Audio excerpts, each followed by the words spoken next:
I am recording this video after actually playing the battle, but I did video my battle and then just didn't record audio with it because I was in a loud room.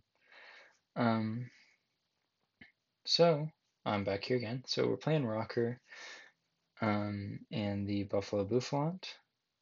And so we're going to start this battle out with our Samurott and try to get a spike up.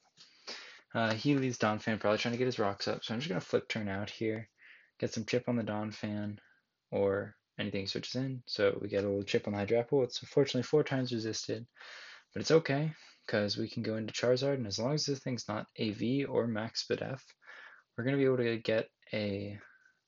we're going to be able to kill it if it stays in, or maybe force some damage on the Slowking. So yeah.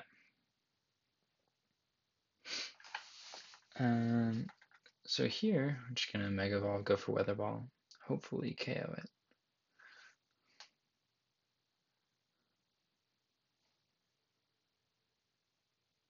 So we do hit the Weather Ball, but it turns out to be Assault Vest, so we do not kill it. Does a decent amount back to us with Draco Meteor, but here I'm predicting the Slowking to come in, so I go for the Solar Beam. He does go Slowking, and we are able to break the Rindo Berry, which it had. I assume to take Solar Beams from Charizard, and now we're going to be able to Solar Beam one more time and kill it. It does go back into the Hydrapple, but the Hydrapple is in Weather Ball range, so I'm going to go for Weather Ball again.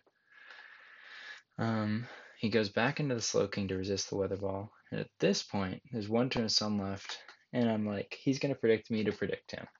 So he's going to stay in, go for the Power Gem, and I'm going to get him with this Solar Beam. Okay, so he does stay in, and we knock him out with the Solar Beam, which is good. And so now he doesn't have a resist to fire, which is good. Unfortunately, he does have Sturdy Donphan, which probably has a rock move, so we're going to have to switch out here. So he ended up going for the Earthquake. Good prediction. Should have stayed in and Flamethrower it, I guess. But we go into Hatterene to try to block any rocks he would try to set up. So we're just going to go for the Draining Kiss, break the Sturdy so that we can bring back in Charizard and go for Weather Ball. So we're going to be able to live another one because of the Draining Kiss recovery. So we'll get a little more chip off. There's no reason to switch into anybody else. I could try to switch in Charizard on an Earthquake, but it's just not worth it if he Stone Edges. So he does Stone Edge, predicting the Charizard, misses, which is fortunate, and I'm getting to Draining Kiss myself right back up to full. So we're just going to be able to 1v1 this thing and block rocks in general this game, which is really, really good for us, because that means Charizard won't be taking 50%, and that would kill it right now. Alright, so he also just goes out into the Arctozolt, which is nice because we get some chip damage on this. And at this point, I could go into Great Tusk to try to block the Volt Beak, but I don't want to risk getting hit by a Blizzard. So I'm just going to stay in and attack this thing. Because honestly, I don't need Hatterene anymore with the Donphan at 8% and my whole team outspeeding it. So I can block rocks with anyone just by killing it. So he does end up going for the Blizzard, predicting the Tusk, and I'm able to just Draining Kiss away at it. And since I know now that he's not Life Orb, I know he can't kill me with Bolt Beak, and he couldn't have even if he was Life Orb, actually. So we're gonna be able to just click Mystical Fire here and take this guy out. So Hatterene does its job really well right there. Yeah. So he brings in Spectre, and I figure he might go for a Mud Shot, predicting my Heatran to come in.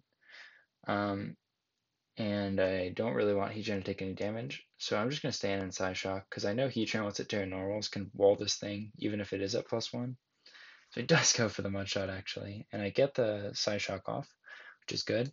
And here I'm thinking he might go for another Mud Shot, but I know that my Swim Shady can actually tank that Mud Shot. He doesn't go for Mud Shot, he goes for Shadow Ball here, because I'm Assault Vest right here. So I know I can live any hit, even Draining Kiss from this guy, because I'm Assault Vest. So I'm just going to go for Seize the Edge and get my Spike up. So I do get my Spike up right here. Nice. So I'm just going to flip turn out because I don't want to take anything this thing that has to throw out.